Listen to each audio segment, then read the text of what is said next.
Rich countries, the US included, promised to make efforts to reach 0.7 of 1% of our national income, less than 1%, to help the poorest countries in the world to fight poverty, hunger, and disease under the rubric of the Millennium Development Goals.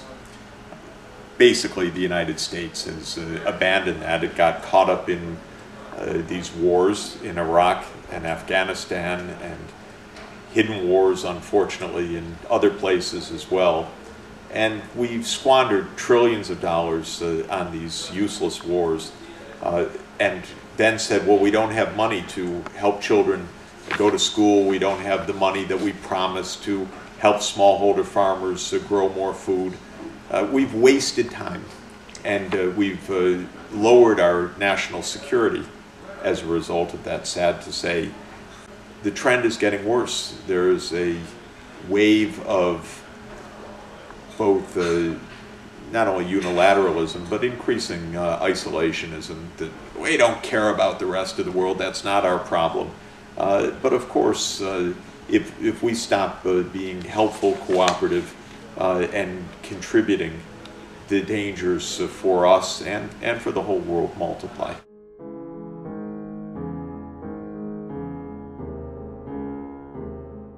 We have our young people around the United States occupying Wall Street and occupying parks around the country, saying completely correctly, we are the 99%. What they mean by that is that the top 1%, especially Wall Street, big name firms like Goldman Sachs and JP Morgan, Citigroup, have reneged on their responsibilities, and sometimes very harshly.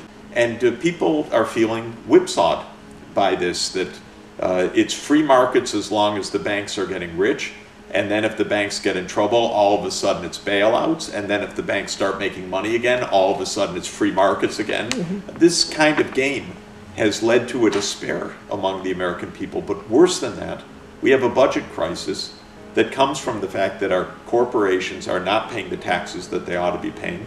Rich people are able to keep their money in tax havens abroad, or are able to get special privileges, and then we don't have money in the budget.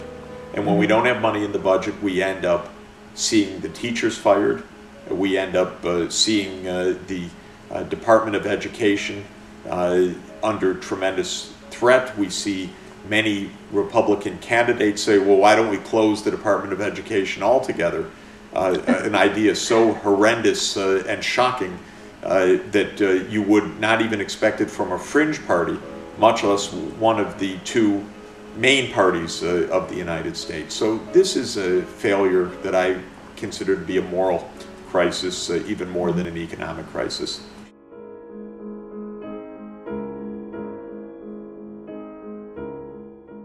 People who are saying something's not right get hit by the agents of the status quo, and they're quite powerful. And there are beneficiaries of the status quo system. They're powerful vested interests, they're narrow interests, they're the richest people often who want to keep their prerogatives.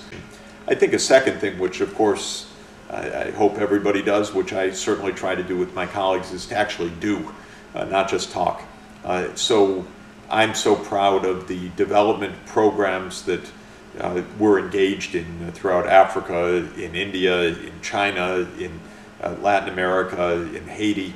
When you do something and you document it and you measure it and you show how it was done, that can also become a model for others in the same region. It can become a model for the host country and for the government in that country to scale up successes. It can be part of a network of innovation that can make a huge difference in the world.